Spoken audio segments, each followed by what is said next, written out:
CBI ಮುಕ್ತ ತನಿಖೆಗಿರೋ ಅಧಿಸೂಚನೆ ವಾಪಸ್ ಬಿಜೆಪಿ ಟೀಕೆ ಮಾಡ್ತಾ ಇದ್ದಾರೆ. ನೋಡಿ,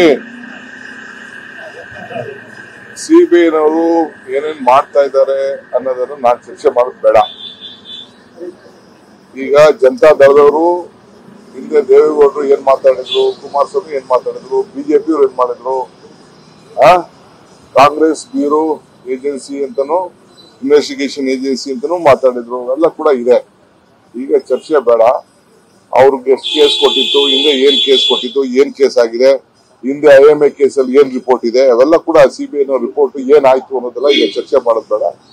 ಸರ್ಕಾರ ಒಂದು ಪರಿಶೀಲನೆ ಮಾಡಿ ನಾವು ತೀರ್ಮಾನವನ್ನ ರಾಜ್ಯದ ಹಿತಕ್ಕೆ, ದ್ವೇಷದ ರಾಜಕಾರಣಕ್ಕೆ ಸಿಬಿಐ ಒಳಪಡಬಾರದು ಅನ್ನೋ ದೃಷ್ಟಿಯಿಂದ ಈ ತೀರ್ಮಾನವನ್ನ ತೆಗೆದುಕೊಂಡಿದ್ದೇವೆ.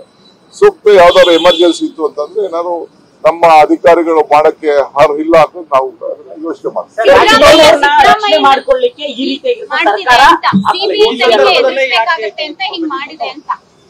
ಅವರು ಮಾತಾಡ್ಲಿ ಪಾಪ, ಅವ್ರಿಗೆಲ್ಲ ಉತ್ತರ ಬೇರೆ ಟೈಮಲ್ಲಿ ಕೊಡೋಣ. ಈಗಲ್ಲ ಮಾಹಿತಿ ಸೋರಿಕೆ ಆರೋಪ ಮಾಡ್ತಿದ್ದಾರೆ. ನನಗೆ ಗೊತ್ತಿಲ್ಲ, ಅದು ಇಂಟರ್ನಲ್ ಮ್ಯಾಟ್ರು. ನನಗೆ ಯಾರು ಏನ್ ಬರ್ದಿದಾರೋ ಏನು ಅಂತ ಗೊತ್ತಿಲ್ಲ. ರಾಜ್ಯಪಾಲರ ವಿಚಾರ, ನನಗೆ ಗವರ್ನರ್ ಆಫೀಸಲ್ಲಿ ಏನ್ ನಡೆದಿದೆ, ನಮ್ಮ ಲೋಕಾಯುಕ್ತ ಆಫೀಸಲ್ಲಿ ಏನ್ ಕೊಡಿದೆ, ನನಗೇನು ಮಾಹಿತಿ ಇತ್ತು.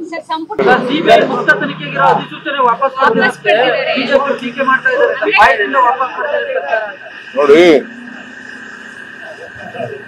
ಸಿಬಿಐನವರು ಏನೇನ್ ಮಾಡ್ತಾ ಇದ್ದಾರೆ ಅನ್ನೋದನ್ನು ನಾನು ಚರ್ಚೆ ಮಾಡೋದು ಬೇಡ.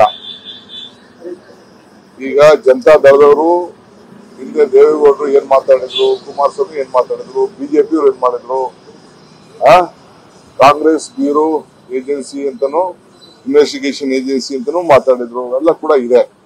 ಈಗ ಚರ್ಚೆ ಬೇಡ.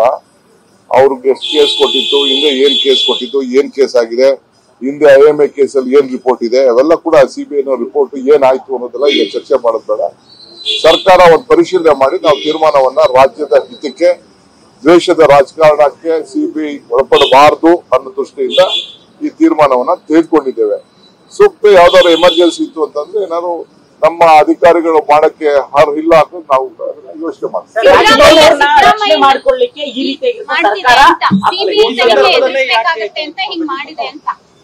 ಅವರು ಮಾತಾಡ್ಲಿ ಪಾಪ, ಅವ್ರಿಗೆಲ್ಲ ಉತ್ತರ ಬೇರೆ ಟೈಮಲ್ಲಿ ಕೊಡೋಣ. ಈಗಲ್ಲ ಮಾಹಿತಿ ಸೋರಿಕೆ ಆರೋಪ ಮಾಡ್ತಿದ್ದಾರೆ. ನನಗೆ ಗೊತ್ತಿಲ್ಲ, ಅದು ಇಂಟರ್ನಲ್ ಮ್ಯಾಟ್ರು. ನನಗೆ ಯಾರು ಏನ್ ಬರ್ದಿದಾರೋ ಏನು ಅಂತ ಗೊತ್ತಿಲ್ಲ. ರಾಜ್ಯಪಾಲರ ವಿಚಾರ, ನನಗೆ ಗವರ್ನರ್ ಆಫೀಸಲ್ಲಿ ಏನ್ ನಡೆದಿದೆ, ನಮ್ಮ ಲೋಕಾಯುಕ್ತ ಆಫೀಸಲ್ಲಿ ಏನ್ ಕೊಡಿದೆ, ನನಗೇನು ಮಾಹಿತಿ ಇತ್ತು.